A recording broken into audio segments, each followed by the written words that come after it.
Greg, here's an example of our core crusher, our core segment for runners. We're gonna run through 5 exercises. They're gonna do this 3 to 4 times. They're gonna rest roughly 7 seconds between each exercise. I have my beautiful test model over here, Brittany, and she's gonna start with our crawl. Go for it, Britt.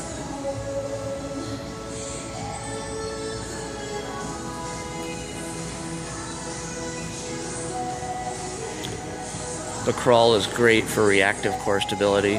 It's one of the movements that we cannot get enough of. We take the runner and put him in the horizontal position, forces all those torso stabilizers to kick into action, which may not always be in action when they're in the vertical position. Once again, you cannot crawl too much. Once we learn to walk, we forget about crawling. She's going to quickly transition to her next movement. Her next movement's to stir the pot. All of our core movements are spine safe. Training your stabilizers. All your core musculature and torso musculature are stabilizers. They're not there to facilitate movement. They're there to stabilize. This stir the pot is an exercise developed by one of the world's leading lumbar spine experts, Stuart McGill, University of Waterloo.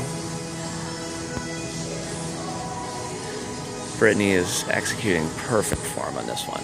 She has about 5 seconds rest to transition to the next movement. This is the cross core. This is one that I developed. Key here is to limit lumbar flexion. Limit lumbar flexion, have both feet off the floor. We can modify this. I have regressions as well for people of lower levels. She makes this look really easy, but this is one of the more difficult movements.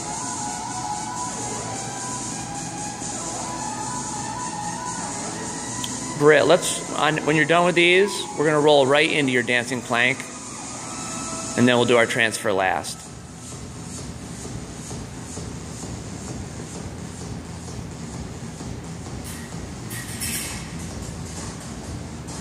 This is another great one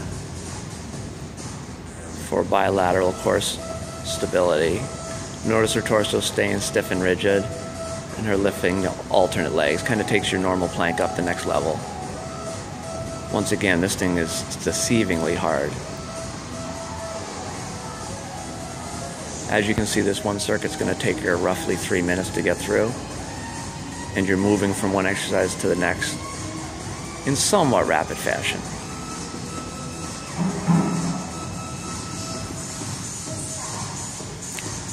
Notice how she gets up from that.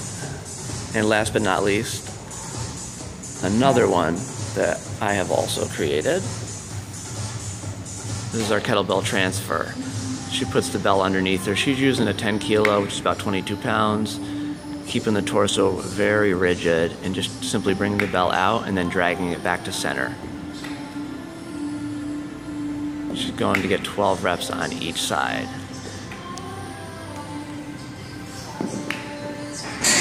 Once again, notice perfect form in all her movements. This one is also a beast, and most people have never seen this one before.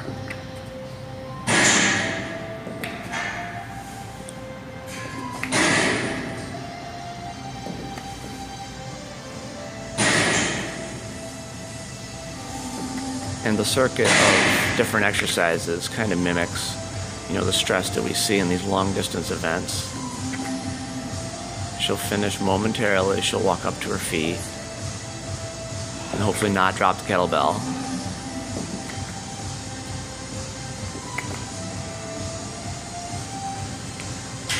And there you have it. Right now, she would get to rest for at least a minute before we would do that again, and we would build rounds up from 1 or 2 up to 3 or 4 as you get more advanced.